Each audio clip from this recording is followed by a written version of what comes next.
Welcome to another episode of Lead Me, where we help you take the next steps in leadership. Do leaders think differently? Best-selling author Vanessa Van Edwards breaks down 3 levels of human connection and how these levels create a different way of thinking in leaders.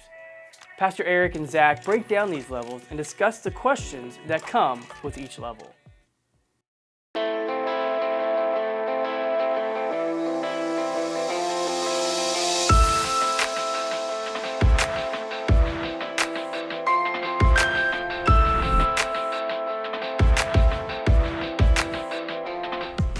All right, so today we're going to be talking about one of the speakers at this past Global Leadership Summit. Her name is Vanessa Van Edwards. So she is a author, also a really good speaker. And at the Global Leadership Summit, she really talked about questions and how leaders go beyond. Great leaders go beyond just the initial question of like, how are you doing, right? Yeah. Or, what are you, how are you? Which that's almost like a default question we ask, we pass each other in the hallway and say, hey, how are you? And we don't even really stop to listen to a response. And the response that we're trying to elicit, can be said in one word, so. Yeah.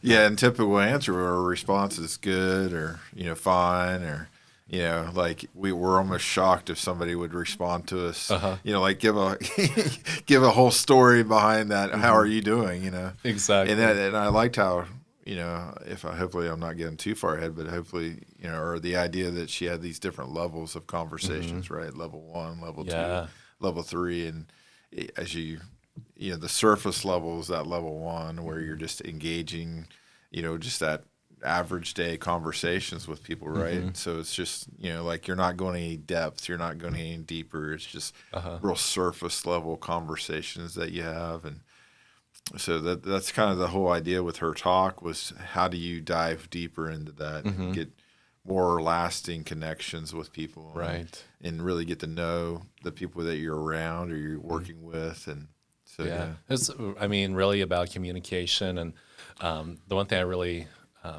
took away from her message is just the importance of listening. Yeah. Listening is such a huge part and plays a huge role in communicating. Seek first to listen and then, listen and understand and then, then provide any sort of like input. But it kind of goes back to, I find it so easy when we pass each other, right? Or pass by people like in the hallway or in town, right?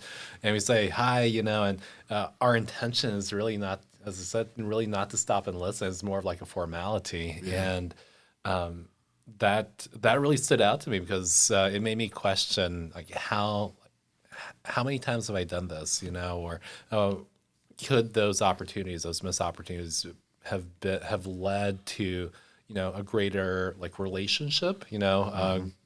Better conversation. And, it could have been a conversation that could have been turned towards, faith, right? Yeah. And to have, those deeper conversations. But yeah, so she she started off her message with this huge, really powerful example of the recent, well, I guess it's been a few years ago, but the Chilean miners that were trapped underground. And she provided the example of the leader that really took charge. And, they were trapped down there for, I think it was 69 days. And, when you're deprived of your senses, you're in this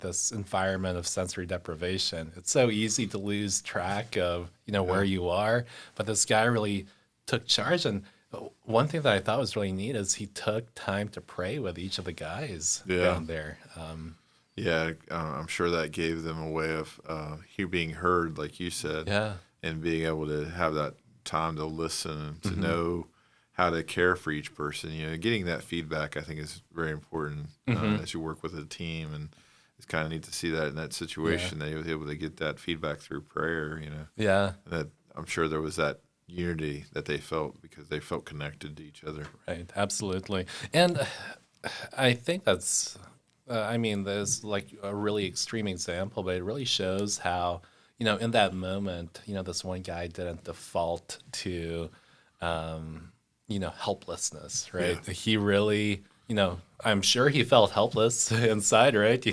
There's so much rock between him and the surface, but, he, in that moment of reaction, he took the right steps. And that's Yeah. one of the things, it's like, actions speak louder than words, but reactions speak louder than both. Like Yeah. what do you do when that moment of crisis occurs? Like, Well, it also made me think of the movie that's out on Amazon Prime that with the boys that got yeah, stuck in the where was that out? And I I believe can't it's in Indonesia, either Yeah, Indonesia or Malaysia. but the coach was, and I don't know, it didn't go into the prayer Hmm. part, but he was really instrumental of Yeah, keeping the spirits up of the players and right. keeping them strong in a dark cave and Yeah, getting absolutely. flooded in Uh-huh. and how that rescue unfolded was Hmm. really neat. So it was kind of interesting that here we had that conversation with her, but Ron Howard was also on that Right. Global Leadership Summit too Oh, that he that's interviewed. right. Yeah, Yep. for that movie. But yeah, so Vanessa also went into some of the patterns of leaders, and she mentioned that through her research, she found that there is a 92% or 92% of leaders have this ability to lead effectively, and those leaders were good with emotions, like connecting with people, being present, having those conversations that connect people together, and they excelled at those. They're also good at just the regular stuff, planning, spreadsheets, taking a look at dashboards. But the excellent leaders were the ones that were able to do that and also have a good handle on the emotional part of Yeah. work. So, Yeah, and I think building, if we want to be a good leader, you can have strategies and complete things by doing certain tasks, but you have to have people along the journey with you. yeah. Like you can't just do it on your own. That was one of the things I learned. Starting in ministry is, I wanted to be the person that had my name, like attached to that. Like I was doing a good job, I was being successful in it, and not realizing that I can only do so much. Yeah. But if you build, team around you, and that's involving people, that's talking about being emotionally connected, that understanding the mission, understanding that we're doing this for a purpose, a reason, and that you're allowing people to join you on that mission and purpose. Right. That having that connectivity to people really helps you to fulfill that task, fulfill that mission that you're wanting to go on, and it just makes it more exciting and more fun when you're not just hogging it or what I mean, like trying to Yeah. do it yourself. And You're sharing the journey. yeah, Right. exactly. And you're creating opportunities for people, really, because I think all of us want to be a part of something. All of us want to be in it, and I don't. I found that it's not always that people feel like they have to be the one that leads it, but they just want to be a part of something. Right. Like what can I do to contribute to this overall mission and this purpose? Right. So Well, and I mean, as human beings, we're built for connection. Yeah. We're built for relationship. But we can't go through life alone. I mean, we could, right? But it just you can't go for as far as you could. I feel like the meaningful aspect of that is lost because we were meant to connect with others. yeah, And and the Bible also kind of talks about that as well. exactly. I mean, you think about even all of creation is kind of like that. I mean, for a lot of like Right. bees, ants, things like that, it's just very interesting how they work together to accomplish that, the purpose or the mission of the hive and the choreographing of all that. There's that natural thing in us as human beings, I think, Yeah. as well, that we're very willing to. But what's sad is that there can be fractures of confidence and fractures of of pain or hurt that keeps the maybe the trust isn't there, maybe and that's where I think these conversations come into play that we're getting ready to talk about, because when you don't have those proper connections with each other, it can cause that rift, or it can cause that separation. So when you can dive deeper in building those connections with each other, it can really help, because sometimes people just need some encouragement. Sometimes people just need to be reassured, through their pain, through their difficulty. And if you can come across people and find out what they need and kind of help them, but that only comes from having deeper conversations, right? Well, and I mean, to your point as well, I mean, sometimes we kind of go into situations where it's like, oh gosh, I don't know how I can help, and we automatically default to, I can't possibly fix this, right? And a lot of times, like, that person just needs you to just be right there. You can't take away their pain. God, only God could do that. But absolutely. Well, there's a thing we call in ministry, ministry of presence. It's, you don't have to say the right words all the time. Right. You don't have to fix it, but you're there. Right. You're available. Yeah. And like we're talking about, just being having the ability to listen. Just to listen to somebody by the body language, by also listening to what they say and repeating back part of that to summarize what they said, can just really be that in itself be a healing or a growth process for that relationship to build on, when they feel like this person really sees me, hears me, and understands where I'm coming from. I mean, do you think as humans we really just want to be heard, right? Yeah, I feel like I've read that. And absolutely. heard that. I think that, and it's interesting because, like, even right now, me and you are having a dialogue here, and our connection, sensors are probably going off, like, because when you have conversations, it opens the door for change and possibilities, because I'm learning from you, you're learning from me, and we're both gaining knowledge, and just having that is a way of growth, of connections that we're developing by having conversations like this. Yeah. Well, and it's amazing just how far connections can take people, right? So I'm going through an audiobook right now. It's called The Happiest Man Alive. Really, really cool book. It's written by a Holocaust survivor. So he was a survivor of Auschwitz, and he said that he would not have been able to make it if it weren't for his friend that was with him the entire time. I mean, they literally had each other's backs. When one person was sick, the other person took care of him. He said the average life expectancy at a camp like that was 7 months. He said, I would not have been able to make it past a month or two if it weren't for that friend of his. Right? Yeah. And because of that camaraderie and because of that friendship, they were able to survive. They were able to, he was able to survive, the Holocaust. And, that's just such a great example of, in times of despair and times of extreme problems or extreme moments like that friendship really has the power to kind of bring you through. Yeah. Well, he talks about the opposite spectrum of that, like that show. I don't know if you've ever seen it live, but where people go off and they separate people, and it's kind of like a Survivor show in a way, but they actually have them in different parts, but they're alone. Oh, no. Did I say their own name? I said Alive. It's Alone. Okay. So the show is called Alone, and they send people out to live alone. And it's amazing how many people can't live alone. It's just like, that is so foreign not to have those connections. That's one of the biggest things, the hurdles they have to overcome, is not being with their family, not having that connection with people. And that goes back to the idea that really we've been created to be. I don't think there's ever been anybody on that show that's went past like 3 months or so. Really? Yeah. Wow. Because of that hurdle. Not only is it hard not to eat and all these other things, but it's just that companionship, relationship. So important. Well, I mean, we kind of see that exemplified also, in Genesis, right? Yeah.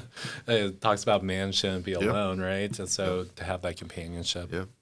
But yeah, so kind of like moving forward. So Vanessa talked about, establishing, well, she started off with the need for establishing meaningful connections. And so she started going into, what are the 3 levels? And you've alluded to this earlier on.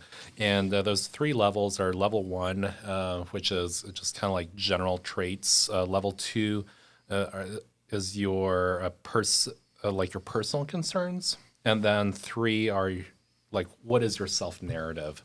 And so I thought that was really interesting. I thought during this talk we could kind of segue through each one of the levels. So the first one, and she kind of goes back to this, but she quoted a researcher, Dan McAdams. But according to Dan, each of us has these 3 levels of connections. And so when we're asking each other questions, according to Vanessa, you could rank these questions based off of these different levels. So a lot of us ask level 1 questions. We're just barely touching the surface, and even then, we're not doing a good job of listening to the responses. So we'll say, "How are you doing?" and walk away. Right. Yeah. Or you ask how you're doing as you're walking away. Right. So it's like both of your opposite directions, or I guess you're talking as you're leaving. Yeah. But so the first one is general traits, right? And some of those questions are, occupation, hometown, family status, what do you do, where you're from. So yeah, those. So I mean, I've been guilty of that. Yeah, I think we all have, and I think that I would consider this like just surface, just surface level. If you thought of level 1 as a kind of like, it's just a basic information, right? It's like, just a basic profile of that person, not really in depth, but just that surface level of information. Right. And I think that, I want to say this though. I mean, you have to, in some ways, sometimes start there, because to get deeper, you have to go, to know a little bit of information. That's another thing I thought about in ministry is, especially in youth ministry, I always tried to know the person's name. I wanted to know the person's name, and then I wanted to know some details about that person. Like for a teen, it'd be like, okay, what are some things that they enjoy?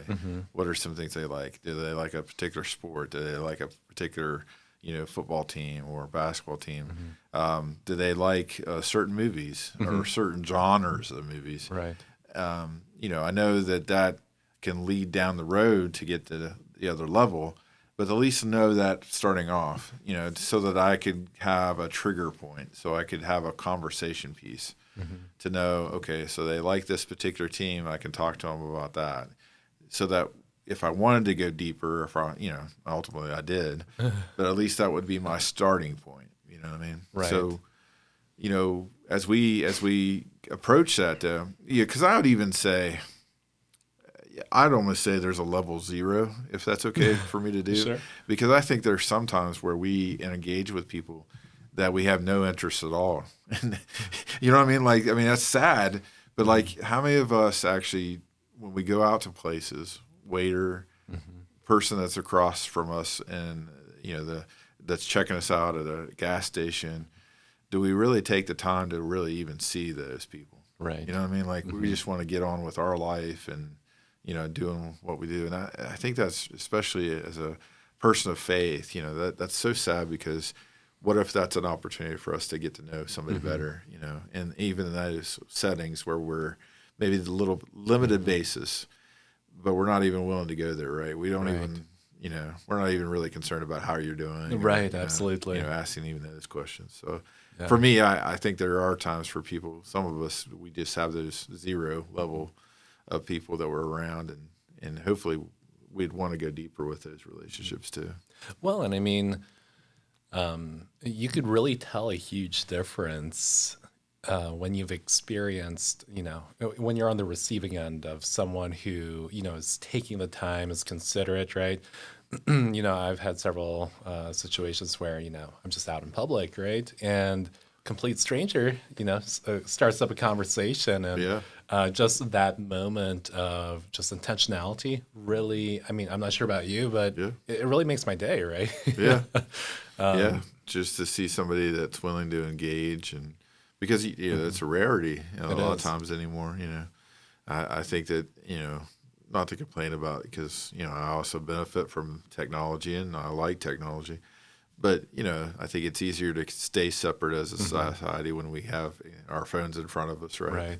So having those conversations is really nice. Well, that's a good point too. I mean, one time, right, I forgot my phone at the house, just completely drove off without it, and I think it was like a doctor's visit or something like that, and I was in the waiting room, and literally, my thought was, what do I do? Like, I don't have anything to separate myself from people here. So, like, do I look for a book? What do I say? And you can just kind of feel that awkwardness. And sometimes I feel like we use phones as a way of signaling our separation. Like, I'm not interested. I want to take myself out of this moment. And we're really kind of taking ourselves from opportunities to affect the environment that we're in at that moment. Yeah.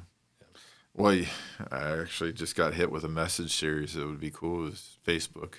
Like we're talking about, like actually Facebook. Like actually see people, and actually. Anyhow, I don't know if that will be something maybe down the road. That's what the metaverse is for. Digital face-to-face conversations. Yeah. Yeah, and it was one of the things too, kind of going back to what Vanessa was talking about, but a lot of our level ones and two, I think your token too, like level 0, right? Yeah. A lot of times we're in autopilot. Yeah. We just we want to go from point A to point B, and we have our blinders on, and we're just focused on the end point, and anything that kind of comes across our way or things that we have to do, it's more of kind of like an inconvenience more than anything else. So when we stop and actually talk to people, that may not be according to our plan, right? It kind of shows that, they're not an inconvenience. Like, I may have a plan, may have a schedule, but ultimately, they're more important than that. Well, it makes me think of, when, shoot, I don't want to forget his name all of a sudden, but great leader. He's done a lot of books and stuff. Max Lucado. Okay. No, not Max Lucado. Is it? I'm thinking Max Lucado. It's not Max Lucado. What is it? Maxwell? Yeah, Maxwell. John Maxwell. Thank you. Sorry. So John Maxwell, he said this. He had an employee one time that just kind of just came into the office, ran past everybody, didn't engage with anybody, didn't have any conversations with anybody, just kind of like on autopilot. And John just came into his office, sat down, and across from his desk, and he was just kind of not even realizing that John was there. I think in the office, but just so preoccupied. And he says, "How you doing?" And he's like, "Oh, I'm just really busy today." And he was like, "You just passed all your work." So basically saying that, your work was engaging with the people you just walked past. And sometimes I think that's true. We can get so, and I know there are times, and I feel that pressure now, in this new transition that I'm feeling, because I feel like there's certain things I need to be thinking ahead.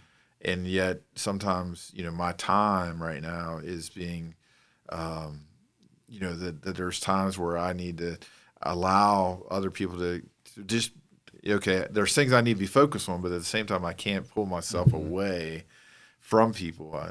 People need access to me, like to have conversations, to engage.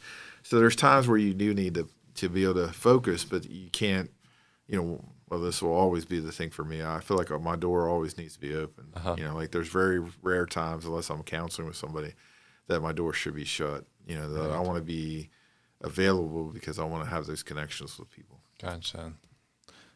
No, I mean that's really important, because it really sets you up. It shows people that you're open, right? Because if you close your doors, if both physically and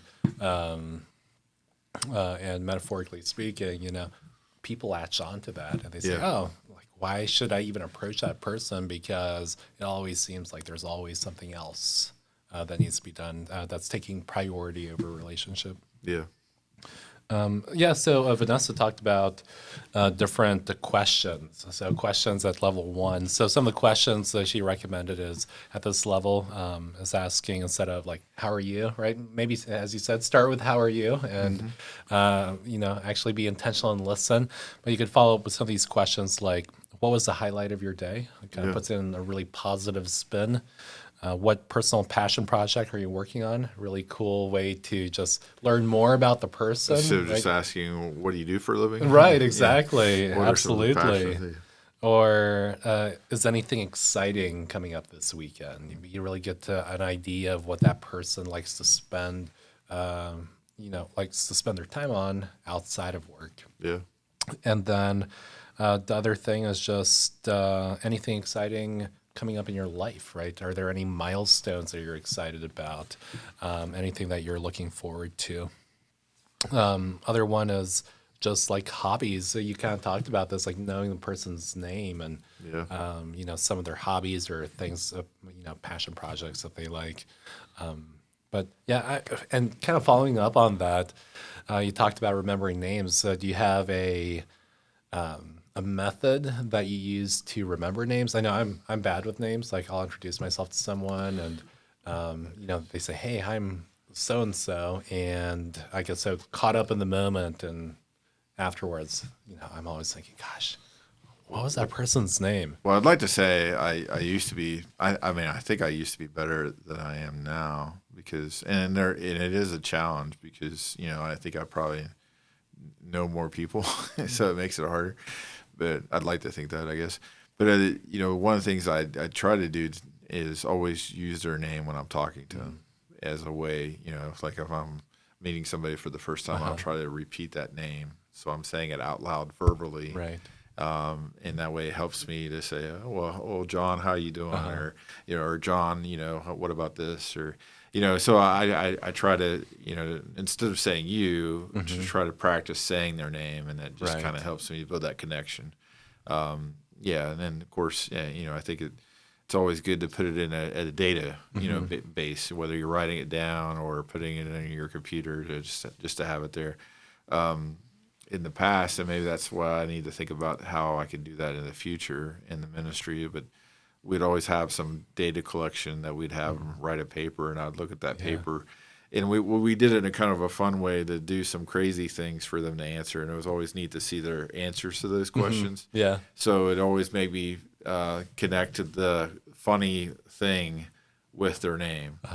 Again, building that connection and building those mental connections in my mind to say, okay, you wrote that, and I remember you writing that down. Because one of the things that we kind of did was funny was like how you came here. Was it a boat? Was it a car? Was it a plane? Yeah. So even that's those really type cool. things would be kind of fun to, you put down plane, or you wrote in an answer. And so that was kind of different, so to look back at that. So I don't know how I could even incorporate that now, but that would be kind of fun because that would be a way for me to help remember some people building, because I think that's the key. That's like what we're even talking about here. I can have some good relationships with people, in my past, and what stood out with those? Well, it was just the connection points. It was the memories that I had with building it in my mind, whether it was activities or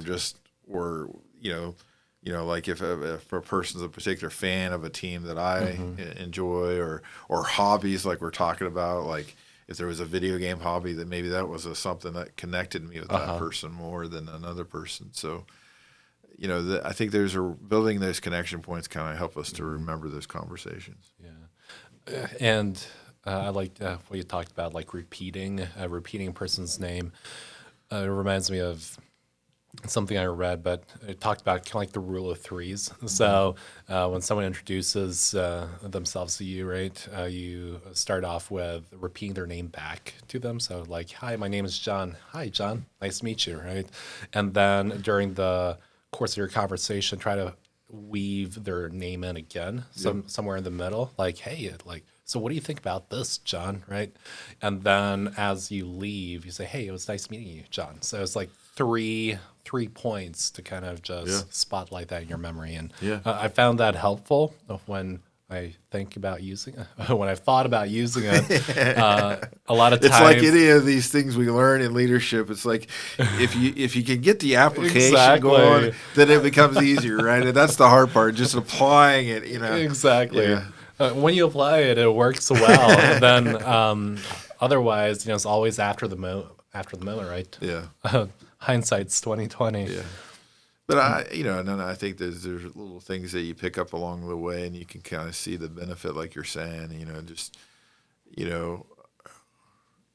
I think the aspect too with all of this is the question: do you want to learn? Do you want to learn about somebody? Do you want to know about somebody? And I think that when you come from that place that you do want to learn, you do want to know, that mindset helps this process so much more. Right. It helps the process so much more to go deeper. Right. When you want to learn, when you are excited about learning about somebody. One of the things that we've done recently here at church is just sit down with people and hear their testimony. And it's just exciting just to hear what's happening, that everybody has a story. And if you realize that, there's opportunities for you to learn about something different. And it's when you get engaged in those conversations, it can be very exciting, right, and very stimulating to think, to process what you're hearing and how that can impact you in a new way. And that's a really cool concept because, at some level, human beings are story. We feed on stories, right? We're story machines. We either think about books, think about comic books, think about movies, think about television shows. Stories is a big part of what engages our minds, and we like to hear those stories. We like to engage, and whether they're true stories or whether they're fictional stories, we like to be able to process those stories and think on those stories, and it engages us, right? Right. And that's the perfect segue to the second level. And so just to reiterate, the level 2 is kind of classified as personal concerns. Yeah. And we were talking about stories, right? We're story machines. We'll concoct a story, right? Whether it's the right story or the wrong story, but we create a story of some sort. So one of the questions that Vanessa kind of talked about here at the level 2 is this idea of approaching people once you've kind of gone through level 1 and just asking them, what is your story? And it's such a powerful question. And she mentioned that she kind of uses it as a probing question because what's your story? The question of what's your story can be used as a way to really identify if someone is outgoing versus maybe perhaps like an introvert. So introvert versus extrovert, because typically she mentioned if you ask what's your story to an introvert, they're like squirming, like I don't really want to talk about myself, that's not something I really want to do, and so you could kind of gauge that, whereas an extrovert kind of reacts, well, I'm glad you asked, here's my story, like I'll tell you about where I traveled, what I did. Sometimes I'll share more information that you asked for, but it's like a really good way to gauge like how I want to move forward, like what's my strategy to this conversation, how can I connect, because connection with an extrovert and connection with an introvert can look like two different things. Yeah.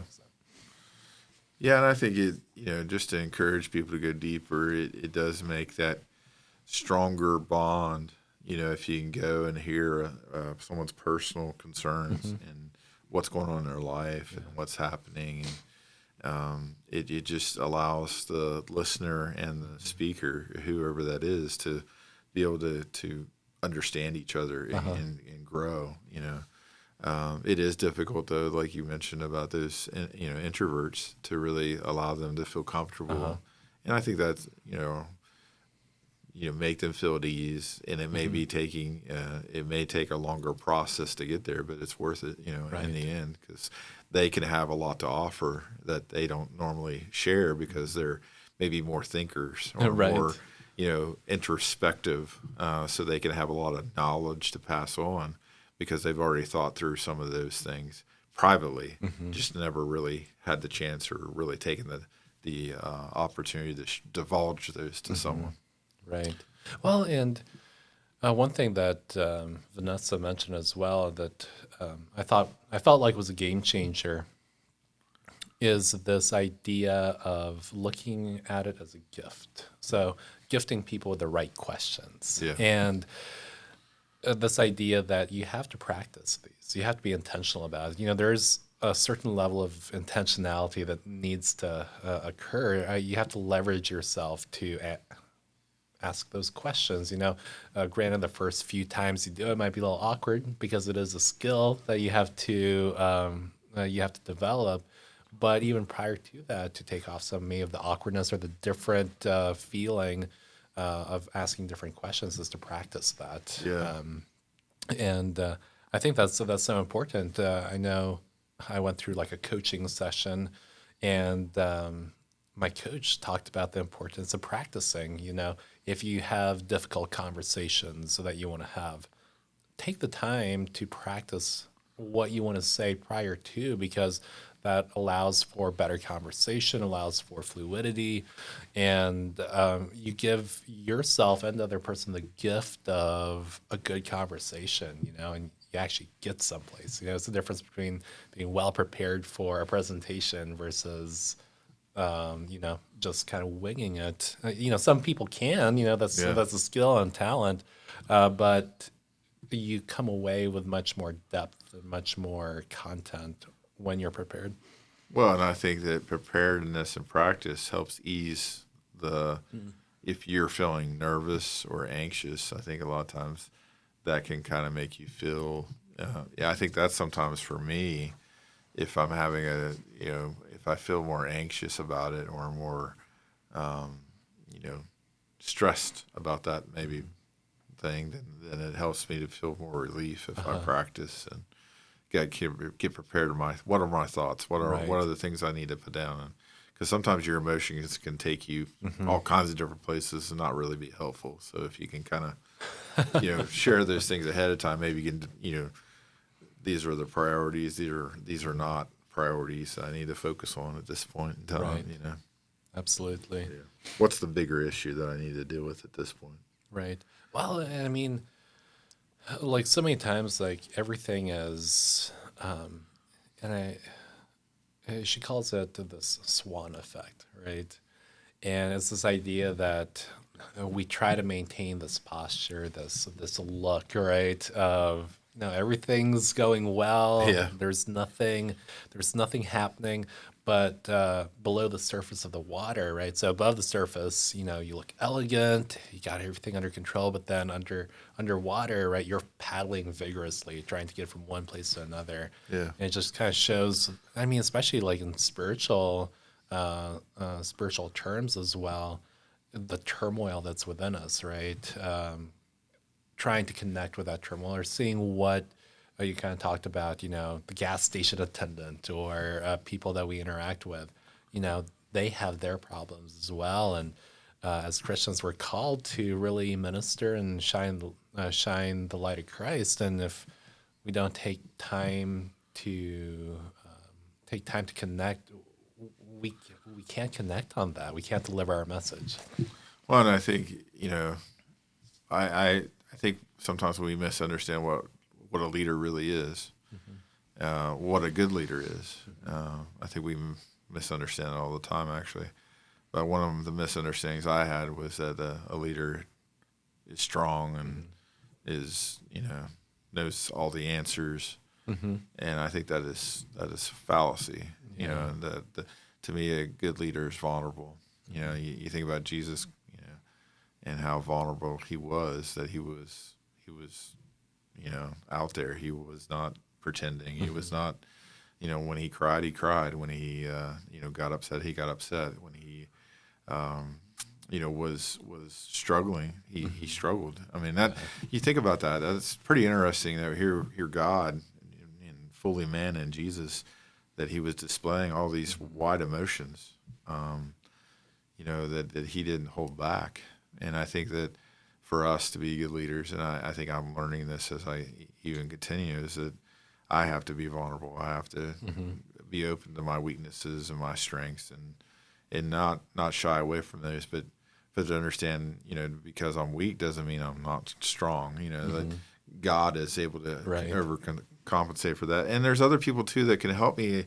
Like I'm a terrible speller. I'm terrible at that, and I know that I'm not very good at that. So, I can beat myself up about that, and not as an excuse not to try harder in that area.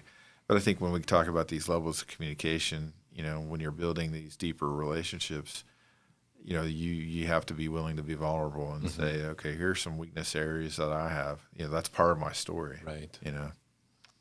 So.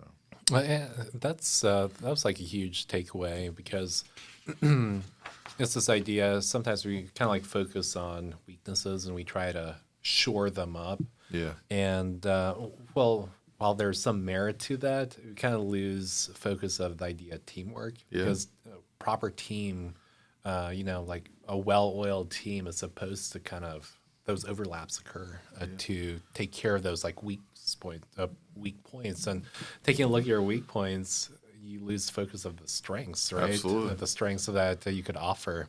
Yeah, if I focus on my weakness, I can beat myself up and try to maybe make that weakness a marginal good thing. Yeah. But if I take my strength and pour myself into that and make that even stronger, because is there not people around me that could fill that weakness in, that could be a strength for them, and then that complements our whole team, right?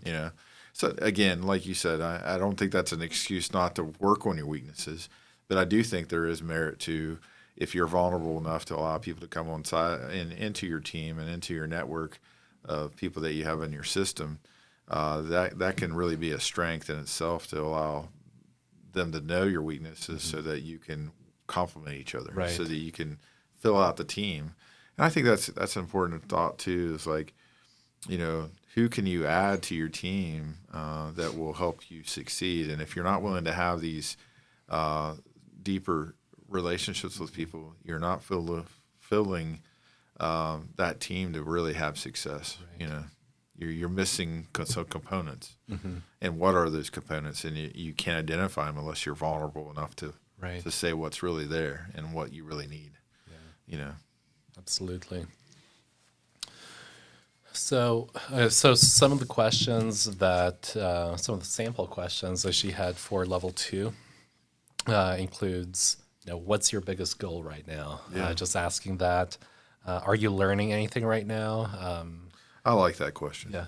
I like that question a lot, because that's always, to me, when you find people that are passionate too about something, it's always kind of neat, because you just know you struck a nerve, and they're excited to tell you about that thing, because they're excited that they're learning this thing. Right. And, just like you, I mean, when somebody approaches you about learning about leadership, or they're hearing about this new book about leadership, I'm sure your radar is right. like, absolutely. whoa. Yeah. Wait a second, and let me hear on this, and that goes the same for all of us, right? Yeah. Right. So that's what I like too. What book, TV, or movie character is most like you? It's just a really good identifying question, especially with, how much Marvel movies are, how pervasive they are in today's culture. Just seeing like which superhero do you really identify with? Yeah. It's a really good way to kind of see like what each person thinks of their traits or their character traits. But for me, it's Captain America. Yeah, there we go. Weighing. The other question is, what's weighing on your heart or mind? And can I help you with anything? So that's a huge one. Now, the one thing, and I believe, I'm not sure if it was her or another speaker that talked about this. I think it might have been Acuff. But he said you have to be really careful about asking, how can I help you? Yeah. Because if you ask, how can I help you, but you don't help them, then that's... It's almost like a break in trust, It almost is, way, yeah. because you said you were willing to help me, but you didn't follow through Exactly. on it. So yeah, we switch to a level 3, which is the self-narrative level. And she really talks about the level 3 is the story that we tell ourselves about ourselves, right? So it's who, kind of going back to the story machine of what's the story that we have of ourselves. And she really breaks it into 3 different things. You have your hero, your healer, and then a victim.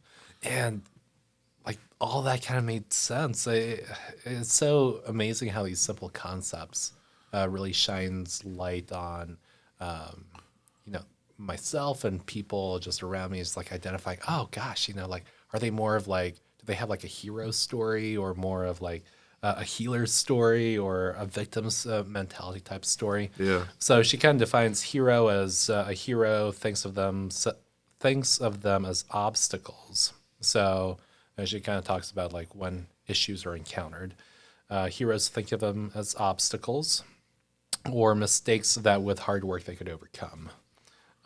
Healers, they dedicate themselves to life of service, and they're compassionate. Usually they're like nurses or doctors. And then the victims, when they face obstacles, they see it as, oh, here's a challenge, but I can't overcome it. They don't think they could overcome it, and they struggle to really kind of get through each one of those processes. Yeah. So, I mean, I feel like I really see a lot of those archetypes in people I've known, people I know, and it's just amazing how that all kind of clicks together. Yeah.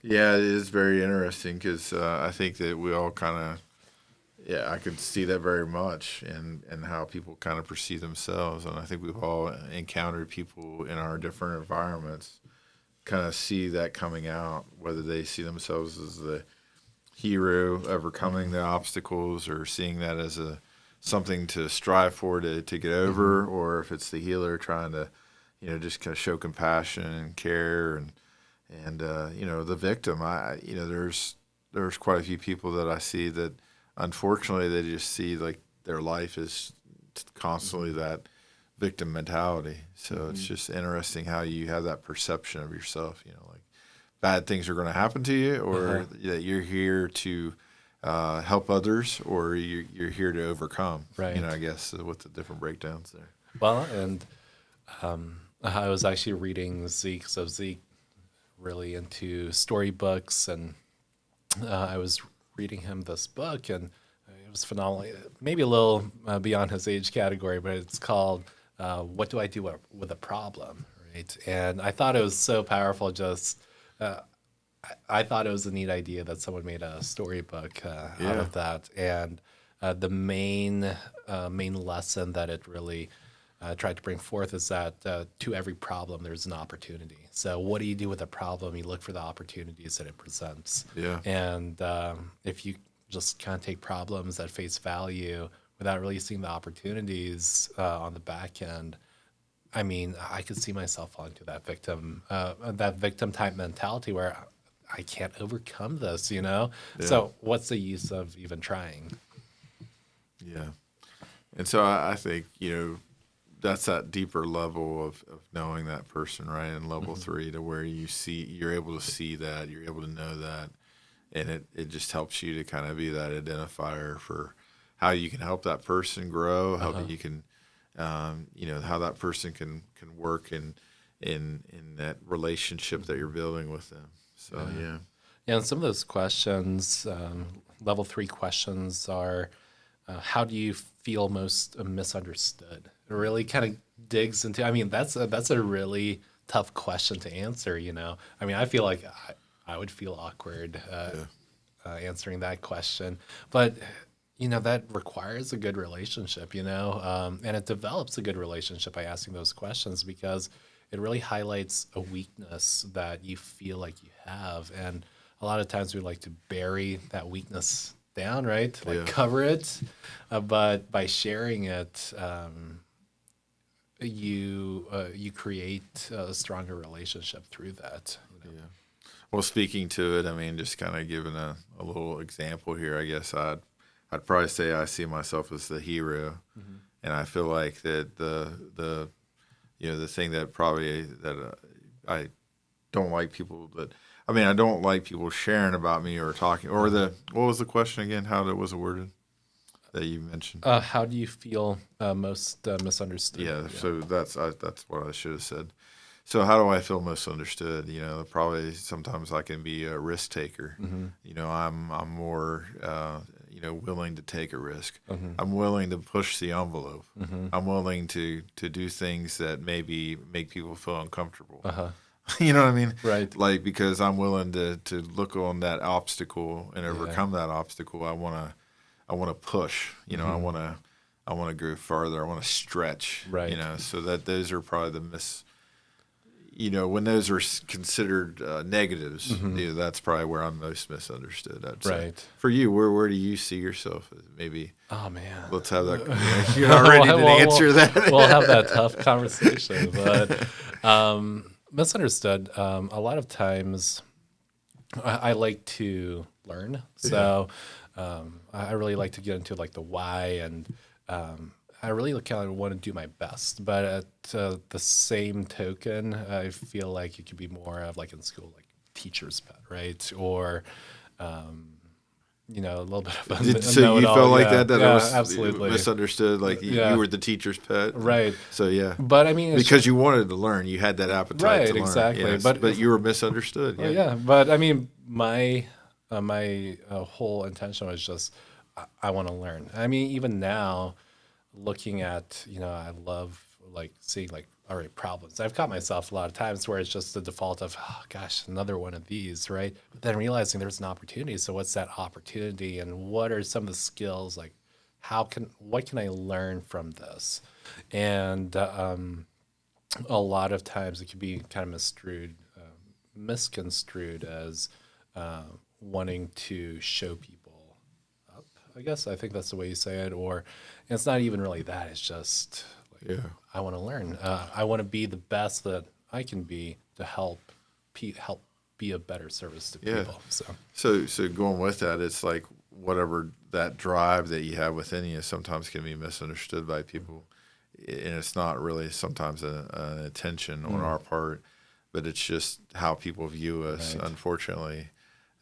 Without really getting to know us, you know what I mean? So that question right there is able to help us get deeper into that psyche, right? Of understanding that person and how that could be, I mean, I think one of the greatest movies that kind of showed us that glimpse of like having these deeper conversations is probably like the Breakfast Club, right? That movie, taking the stigmas of all those different, you have the jock, you have the one that's, this person or the nerd or, right. And then seeing the breakdown of how they saw themselves or how that's kind of where we're going here, that self-narrative of really who they are. Right. You're getting that deeper glimpse, not just the surface stuff. Exactly. And I mean, that's the thing. We had this conversation a few days ago, but just drawing, like, why do people not want to, they start drawing and they give up, right? Or whatever skill it may be, it could be like golf, right? Golf's super annoying. So you go out, you're like, I have this vision of birdieing or making eagles, and you go out and, your golf ball doesn't go, but 20 feet, right? So we have this idea of what the end result should look like, and we fail to account for the little steps that kind of take us there. Yeah. But at the same token, it's as you see yourself progressing through the skill levels, you start realizing that even these people that you put on a pedestal, right? These super athletes had to start somewhere. Artists, right? Artists that could draw pictures. They still hone in on their weakness, right? Where they, like, if you're an accomplished artist, I drew that little piece of hair wrong. It just bugs me, right? So, I mean, no matter what level you're at, there's always going to be something that there's always going to be something that's off. Yeah. Yeah. In that conversation too, we talked about, like you're saying, and the picture you may have in your mind is not always what you'll see in reality, but the vision may have got you to stir yourself up to get there. But don't let failure stop you. I mean, I love the Thomas Edison thing too, right? Like it took him 100 times to make a light bulb. But he didn't think of it as a failure. He was like, well, that's just not the way you make a light bulb. Right. So I'm going to go and find the way to make a light bulb. Like what a positive outlook. Right. That's not the typical way we look. But anyhow, going back to this whole idea of just diving into those deeper relationships, having those deeper conversations to really see how we see ourselves and how we fit within each other to help each other, to encourage each other, to spur each other on. Yeah. And that's really interesting that we talk about failure, because Vanessa also kind of mentioned that. She mentioned that behind every success that she has had,